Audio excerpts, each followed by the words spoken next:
Willy Paul faces a multitude of charges, ranging from defilement to cyberbullying and defamation. For over a decade, speculation have gone round regarding the veracity of these allegations, with his longtime rival Bahati and his wife Diana Marua among other accusers.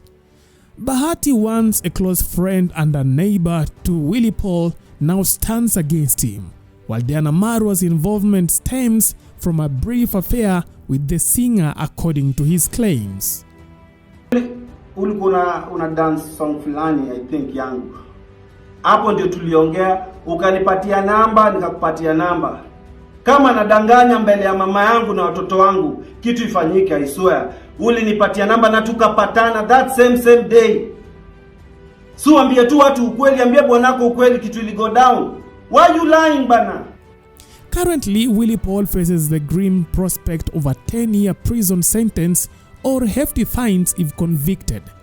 His impending arrest comes at a crucial juncture as he was gearing up for his inaugural international musical tour in Australia, a significant milestone after years of touring solely within East Africa. Tunafaa kusameheana. Hivi sasa juu kama uko tayari kumsamea Willy Paul hivi? Sijaisema sijamsamea, ama sijaisema nimekasirikia mahali popote. Yeah. Lakini right now maybe mnaweza kukutana, maybe muongee ama mnaongea. We meet a lot of time. Na pale kwenye mitandao ya kijamii watu wanaonelea bado ni kama kuna uhasama, sijui. Hao watu ni kina nani? Despite Bahati's public forgiveness towards Willy Paul for his transgressions against Diana Marua, the rift between them remains unhealed. Bahati is determined in ensuring that Willy Paul faces consequences for his actions, aiming to set an example to those who dare to interfere with his family. While such feuds are often associated with the Western entertainment industry, reminiscent of rivalries between rap artists escalating to violence, Bahati and Willy Paul have opted to settle their dispute in court. But the big question is, are there possibilities of these two artists putting their differences aside and working together? Let's find out. Hello, my name is Chief Okuzo from Plug TV. Wilson Opondo, alias Willy Paul, and Bahati Kioko, also known as Bahati, once zealous advocates for gospel music from 2011 to 2016, eventually parted ways with the gospel industry, marking a significant transition in their respective careers. Both originating from the Mathare slums in Nairobi, Kenya, a neighborhood that birthed some of Kenya's established singers like Mr. Seed, Eko Dida, and many others, Willy Paul and Bahati embarked on their musical journeys. Willy Paul initially gained recognition with his song Rabuka, preceding Bahati's entry in the entertainment scene with Siku ya Kwanza, despite Willy Paul's earlier release of Swali, which didn't garner much success. Their music, often categorized as Afro-Bongo at the time, quickly captured the attention of Kenyans. As their fame escalated, comparisons arose. Whose vocals were superior, who had more wealth, and who produced more hit songs? Yet a dilemma arose as both were gospel artists at that time, and engaging in such debates risked tarnishing their images and being perceived as jealous of each other's talents, and yet they were gospel musicians. Bahati's portrayal of himself as a humble boy raised in a children's home somewhere in Mathare, particularly after his mother's passing, resonated deeply with Kenyans. This narrative garnered sympathy, boasting his songs, plays, and multiple awards. Conversely, Willy Paul faced criticism, being labeled a brash gospel singer. Early in his career, he found himself embroiled in a scandal, allegedly caught in a compromising situation with a Kenyan socialite known as Pendo at the KICC parking area during the Mwafaka Awards. For Willy Paul, being a gospel artist caught in such a situation brought embarrassment to the church. In contrast, Bahati maintained a low profile, steering clear of scandals and consistently delivering hit songs, playing his cards wisely in the industry. By 2014, despite both being gospel singers, Bahati and Willy Paul had already earned the title of musical rivals. Their beef set in the realm of gospel music where love and peace are emphasized was so intense that they couldn't even share the same stage for months. It took the interventions of a pastor to finally reconcile them. However, even after the reconciliation, they continued to engage in public disputes. Hey, watu wangu. Hebu check those hands. Thank you guys. Let's do big time, man. Thank you. I love you guys. I honor you guys. Hata mimi nipatie hug mazi.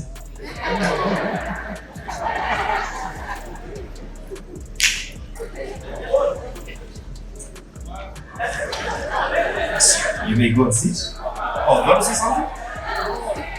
Oh, please.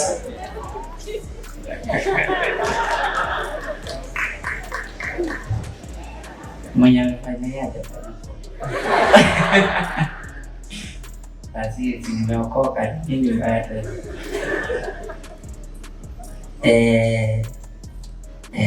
basi amenishika. Ongea kama mimi nitaongea kama wewe.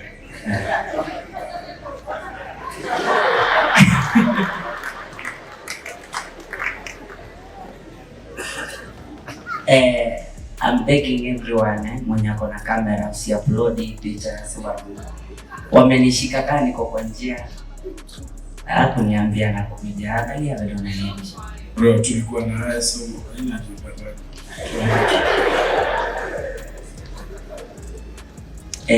Si ati nakaanga hivi.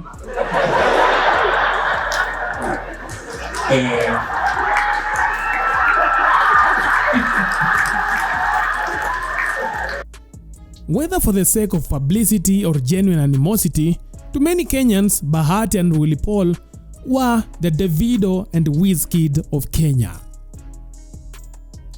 Fast forward to the period between 2016 and 2019, both artists announced their departure from the gospel industry, citing mistreatment.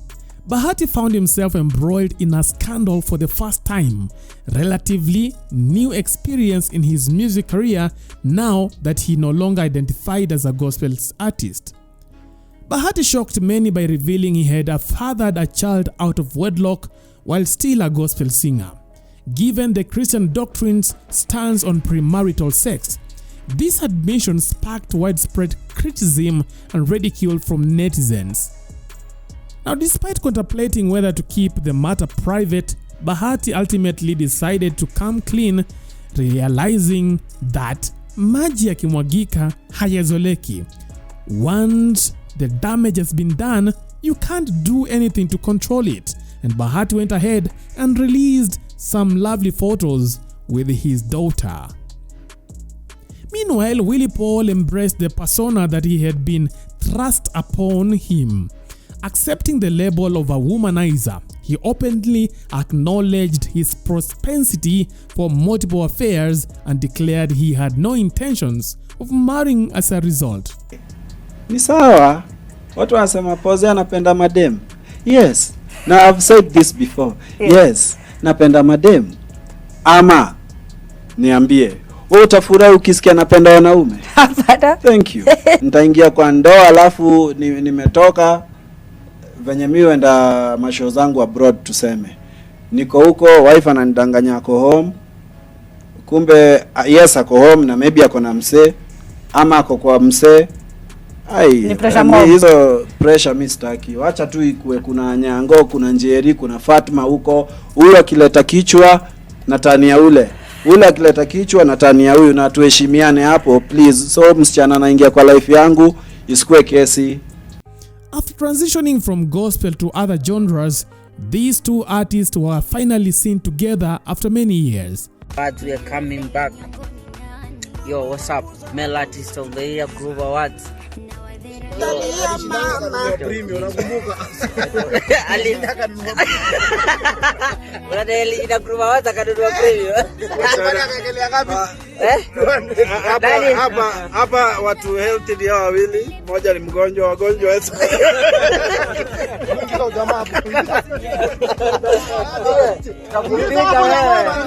Takupiga, acha ujinga bana.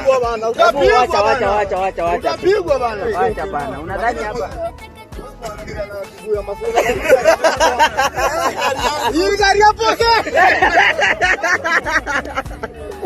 unadai inaipoteza tembea inazima anytime.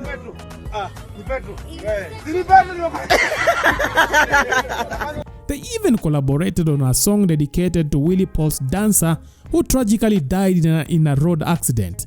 It was a memorable moment witnessing these musical giants share the same stage during a live performance dedicated to the late dancer. Their fans saw this as a sign that their drama and beef had ended, with many hoping for more collaborations between them.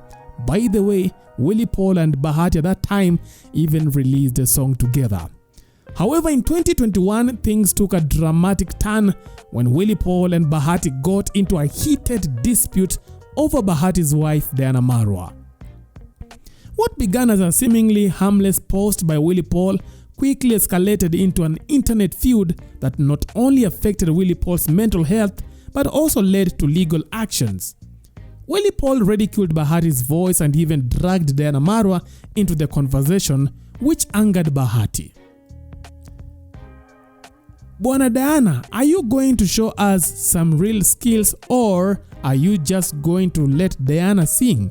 Diana, help your man. He's losing his vocals while you are just there eating away. Help your man, Willy Paul said. Now, Willy Paul didn't stop with just one hit. Following up, he dropped a track titled Diana, where he openly admitted to seeking only a short-lived fling with a woman named Diana, making it clear he wasn't interested in a long-term commitment.